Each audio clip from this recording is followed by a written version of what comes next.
নমস্কার, আর একটি নতুন ব্লগে তোমাদের সকলকে স্বাগত। আর দেখছো তো সকালবেলায় উঠেই রান্নাবান্নার চিন্তা। আমাদের সব গৃহিণীদেরই একটা কাজ, সকালবেলা ঘুম থেকে উঠে কাকে কী টিফিন দিতে হবে, কার কী খাওয়ার সময়, সেই সমস্ত আগেই জোগাড় করে রাখতে হয়। আর তার সাথে সাথে চলে ঘর বাড়ির একটু পরিষ্কারেরও কাজ। তো এই যে জামাকাপড়গুলো সব ভিজিয়ে দিচ্ছি, তারপর এগুলো কেচে ফেলতে হবে। আর এদিকে ভাজাটা বসিয়ে দিলাম। আর এই ফাঁকে মাঝে মাঝে একটু রান্নাও করি, আবার বাইরের একটু কাজগুলোও সেরে আসি, না হলে তো সময় হবে না। আর এই যে আজকে চিংড়ি মাছ এনেছিল, তো চিংড়ি মাছগুলো একটু ভাজা বসিয়ে দিচ্ছি। আর যখন আমি ভাজা ঠাজা করি আর কি, তখন একটা লোহার কড়াই আছে আমার ছোটো, সেটার মধ্যেই করি।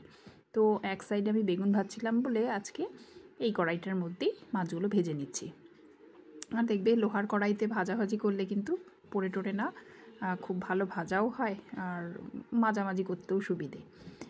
যে কড়াই মাজে তার যে কতটা পরিশ্রম হয় সেটা খুবই ভালো করে আমরা জানি। সেই জন্য যতটা হয় মানে ভালো মতন করার চেষ্টা করি, যাতে পোড়া টোড়া না লাগে। আর এই যে আজকে কাঁঠালও এনেছিল, কাঁঠালগুলো কাটা হয়েছে কালকে রাত্রে, সেই জন্য একটু কালো কালো লাগছে। তো কাঁঠালগুলো কেটে রাখা হয়েছে বলে সময়টা একটু কম লাগলো। তো না হলে কাঁঠাল কাটতে বসলে কিন্তু অনেকটা সময় লাগে। আর এগুলো রাত্রেবেলায় মা কেটে রেখেছিল। তো এই যে কষানোর জন্য আগে একটু ভাপানোর জন্য বসিয়ে দিলাম, তারপর সাইডের কাজগুলো একটু সেরে আসি। এই যে আমার কাপড়গুলো দিয়ে দিয়েছিলাম মেশিনে, সেগুলো কাঁচা হয়ে গেছে। এবার যাই একটু এগুলো মেলে দিয়ে আসি। আর আজকে যা রোদটা উঠেছে ভালো মতন শুকিয়ে যাবে। আর যখন অল্প কাপড় হয় তখন আমি হাতেই ধুয়ে ফেলি, আর একটু যখন বেশি হয় তখন একটু মেশিনেই দিতে হয়, নাহলে বেশি পরিশ্রম হয়ে যায়, এতটা পরিশ্রম নিতে পারি না। তো এই যে এগুলো সব এখন গিয়ে মেলে দিয়ে আসি। আর অল্প কাপড়ে তো ঝামেলা হয় না, কিন্তু বেশি কাপড় হলেই ঝামেলা হয়ে যায়। যদিও মাঝে মাঝে হাতেও ধুয়ে ফেলি, সেটা না। আর আজকে একটু কাজের চাপ বেশি বললে একটু মেশিনেই দিয়ে দিলাম।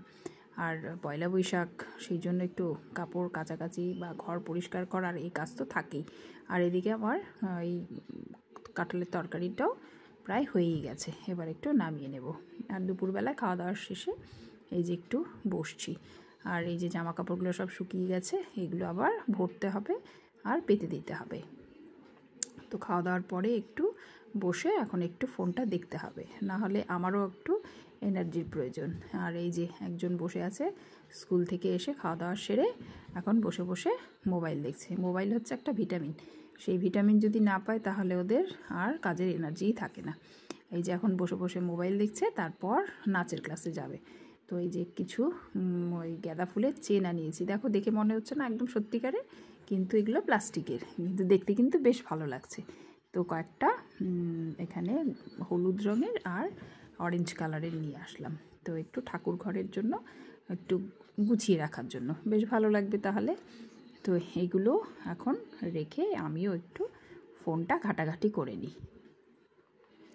আর ফোন না ঘাটলে মনে হয় কিন্তু আর কিছুই নেই, সব দিকে অন্ধকার। ফোনটা এখন এমন হয়েছে বাচ্চাদের সাথে সাথে বড়োদেরও।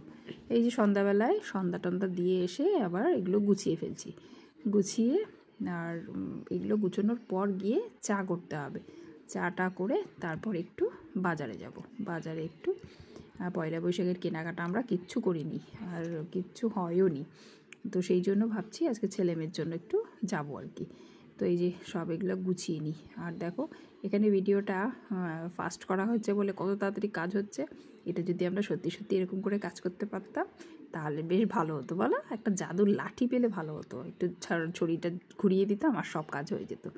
তা তো না, আমাদের কতটা পরিশ্রম করতে হয় সারাদিন, সকাল থেকে উঠে শুধু পরিশ্রম, তারপর এই দুপুরবেলাটা একটু রেস্ট পাওয়া যায়, তারপর আবার সন্ধ্যার থেকে কাজে লেগে যেতে হয়। এই সন্ধ্যা দেওয়া, চা করা, তারপর ঘর বাড়ি আবার পরিষ্কার করা। আর বাচ্চাদের ঘর বোঝোই তো, কিছুক্ষণ পর পর এরা এদিকে বসবে ওদিকে বসবে আর জিনিসপত্র ছিটিয়ে রাখবে, আর সেই জন্য কতবার করে গুছাতে হয়।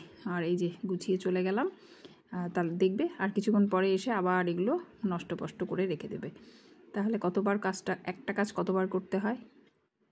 এই যে সব আমার লাগানো পাতা সব হয়ে গেছে, এইবার যাচ্ছি চা করতে। চাটা করে তারপর একটু রেডি হয়ে বেরোবো। এই চলে যাই এবার চা করতে। চায়ের জন্য আবার বসে আছে মা বাবাও বসে আছে, আমার বড়ও বসে আছে চা খাওয়ার জন্য। তাহলে যাই, এবার রান্নাঘরে ঢুকে যাই। এই যে চাটা খেয়ে এবার প্রায় 7:30টার মতন বাজে, 7:30টার মতন বাজে। আর ছেলে মেয়ে নাচের ক্লাসে গেছিলো, ওরাও চলে আসছে, ওরাও রেডি হয়ে গেল। এবার আমিও একটু বেরোচ্ছি ওদেরকে নিয়ে। তো এই যে লাইট অফ করে তারপরে এই যে আমরা চলে গেলাম দেখি ছেলে মেয়ের জন্য একটু জামা কাপড় কিনতে। তো আমরা 3জনই গেছি, ওর বাবা যায়নি, কেননা আমাদের জামা কাপড় কিনতে একটু দেরি হয়, ওর বাবার এগুলো ধৈর্যে পোষায় না, সেই জন্য আমাদের সাথে এখন যায় না। তো আমরাই চলে যাই। আর দেখবে একটা জিনিস কিনতে একটু সময় তো লাগেই। এই জামা টামা কিনে এবার আমরা বাড়ি চলে আসছি। আর দোকানপাট সব বন্ধই হয়ে গেছে, প্রায় 10টার মতন বেজে গেছে। আর মেয়ের জন্য আনা হলোই না, কেননা দোকান টোকান বন্ধ হয়ে গেছে, ছেলের জন্যই নিয়ে চলে আসলাম। আর মায়ের আর বাবার জন্য কিছু নিয়ে আসলাম। তো আবার মেয়ের জন্য আবারও বেরোতে হবে। একদিনে সব কাজ একসাথে হয় না, সময়টা অনেকটা লাগে। ছেলের জামা কাপড় কিনতেই তো অনেকটা সময় লাগলো। আর এটা পছন্দ হয় না, ওটা হয় না, পরে তারপরে আবার ট্রায়াল দেওয়া, এই সব তো লেগেই থাকে। এই যে চলে আসলাম জামা কাপড় নিয়ে। বাড়িতে এসে এবার একটু জামা কাপড় খুলে জামা কাপড়টা ছেড়ে নিই, তারপর আবার কাজে লাগতে হবে। আর এই যে আনলাম ছেলের জন্য একটা জামা আর একটা প্যান্ট। তো এই একটা জামা প্যান্ট কিনতেই কতটা সময় লাগে, এটা পরে এটা হয় না, ওটা পরে ওটা হয় না। আর মায়ের জন্য আনলাম দুটো নাইটি। মা এখন বাড়িতে নাইটিই পরে, শাড়ি পরতে পারে না। আর এতটা বড় শাড়ি নিয়ে এখন আর কি সামাল দিতে পারে না, সেই জন্য নাইটিই পরে। আর এই যে এই দুটো ছোট ছোট বাচ্চাদের জামা এনেছি। বাচ্চা বলতে আমার যে ডান হাত তার হচ্ছে মেয়ের ঘরে ছেলে হয়েছে, তো তার জন্য দুটো জামা আনলাম। আর ছোটো বাচ্চাদের জামা দেখতে কি ভালো লাগে, তাই না? আর বাবার জন্য একটা লুঙ্গি আনলাম। আর এটা হচ্ছে আমার ঠাকুর ঘরে পাতার জন্য, ঠাকুরের আসনে, সেই জন্য এই কাপড়টা আনলাম। তো সাদা রঙেরই নিলাম, সাদার মধ্যে সিলভার কালারের জড়ি দেওয়া। তো এই হচ্ছে আজকে টুকিটাকি জিনিসপত্র কেনা। আর মেয়ের জন্য তো হলোই না, আবার বেরোতে হবে। আর বাবা আমাকে টাকা দিয়েছিল আমার জন্য কিছু আনার জন্য, কিন্তু আজকে দোকানপাট বন্ধই হয়ে গেল, লাস্টে আর কেনাই হলো না, আবার মেয়ের জন্য গিয়ে আনতে হবে। তাহলে আজকের ভিডিওটা এখানেই শেষ করছি। সবার ভালো লাগলে একটা লাইক করো, শেয়ার করো, আর আমার চ্যানেলকে সাবস্ক্রাইব করে নিও।